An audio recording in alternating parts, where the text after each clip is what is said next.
The fifth principle of natural law is the principle of rhythm. The principle of rhythm is the measured rhythmic compensation between two poles in accordance with the principle of polarity. So the principle of rhythm is found in everything.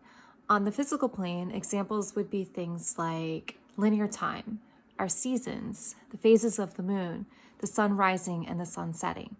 On the mental plane, it would be things like our thoughts, emotions, and feelings.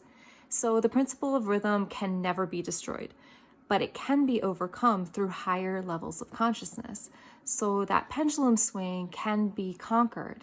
The cycle that seems endless can actually be propelled out into a spiral by advancing the central point.